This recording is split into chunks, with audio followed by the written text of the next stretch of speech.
আসসালামু আলাইকুম ওয়া রাহমাতুল্লাহি ওয়া বারাকাতুহু। কেমন আছেন সবাই? আশা করি ভালো আছেন।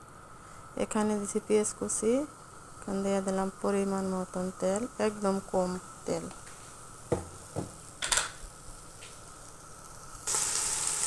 এখানে দিয়েছি তেজপাতা, দারচিনি, এলাচ, লং, গোলমরিচ। এখন দিয়ে দেব মুরগির মাংস,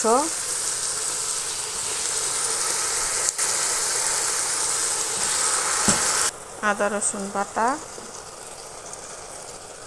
গুঁড়ো মশলা, লবণ। এখানে সব মশলাই আছে।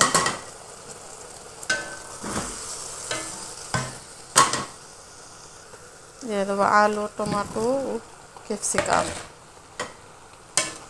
এটা আরবি তরকারি, কেউ আবার বলেন নাকি এটা বাঙালিরও খেতে খুবই মজা এই তরকারিটা।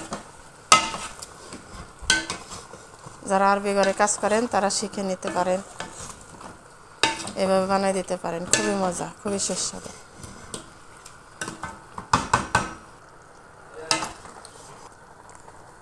ধনিয়া পাতা দিয়ে ভালো করে নেড়ে চেড়ে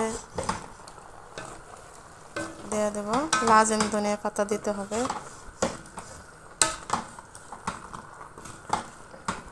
আরবিরা লাজেম ধনিয়া পাতা দেয় এখানে। ধনিয়া পাতা দিলে ঘ্রাণটা বেড়ে যায়, এই জন্য। দিয়ে দেবো টমেটো সস 2 চামচের মতো।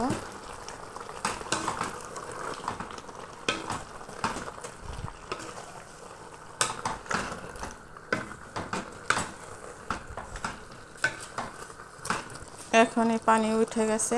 এখন দিয়ে দিলাম আমি 2টা পেঁয়াজ, মাঝখান থেকে 4 ফালি করে দিয়ে দিলাম।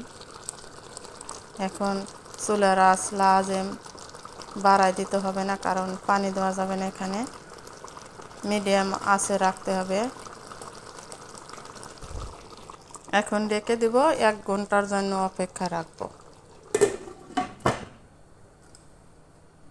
ফিরে আসলাম 1 ঘন্টা পর, দেখি অবস্থা কি হয়েছে। মাশাআল্লাহ মাশাআল্লাহ, দেখেন পানি, আমি কিন্তু এখানে পানি দেইনি, দেখেন কত সুন্দর হয়েছে। এখন রেডি হয়ে গেছে। এটা বাদ দিয়ে খাইব, এই জন্য একটু সরা সরা রাখতে হইব, কেউ আবার খবুজ দিয়ে খাইব, খুবই মজা, খুবই সুস্বাদু। অবশ্যই আপনারা ট্রাই করে দেখতে পারেন আরবি রান্না।